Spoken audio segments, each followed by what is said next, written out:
এখনো কি সিন্ধুকেই টাকা রাখছেন? তাহলে এই ভিডিওটি আপনার জন্যই। ব্যবসায় আলাদা ব্যাংক অ্যাকাউন্ট না থাকলে এই 5টা সমস্যায় আপনাকে পড়তেই হবে। 1. লোন পাবেন না। ব্যাংক থেকে ব্যবসায়িক লোন নিতে গেলে প্রথমেই 6 থেকে 12 মাসের ব্যাংক স্টেটমেন্ট চাইবে। অ্যাকাউন্ট না থাকলে স্টেটমেন্ট নেই আর লোনও নেই। 2. ব্যবসা আসল লাভ বুঝতে পারবেন না। ব্যক্তিগত টাকা আর ব্যবসার টাকা এক জায়গায় রাখলে ব্যবসার হিসাব মেলে না। 3. বড় কাস্টমার হারাবেন। অনেক পাইকারি কাস্টমার বা প্রতিষ্ঠান ব্যাংক ট্রান্সফারের মাধ্যমে পেমেন্ট করে। যদি ব্যাংক অ্যাকাউন্ট না থাকে তবে সেখানেও জটিলতা। 4.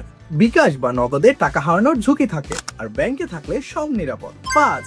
ব্যবসার রেকর্ড তৈরি হয় না। যত বেশি লেনদেন ব্যাংকে দেখাবে ভবিষ্যতে লোন পাওয়ার সম্ভাবনা তত বাড়বে। ভাই, ব্যবসায়িক ব্যাংক অ্যাকাউন্ট খুলতে কি কি লাগে? ট্রেড লাইসেন্স, জাতীয় পরিচয়পত্র, 2 কপি ছবি আর দোকানের ঠিকানার প্রমাণ। এইটুকু নিয়ে যে কোনো ব্যাংকে যান, একদিনেই কাজ শেষ। আপনার ব্যবসায় কি আলাদা ব্যাংক অ্যাকাউন্ট আছে? হ্যাঁ বা না কমেন্টে জানান।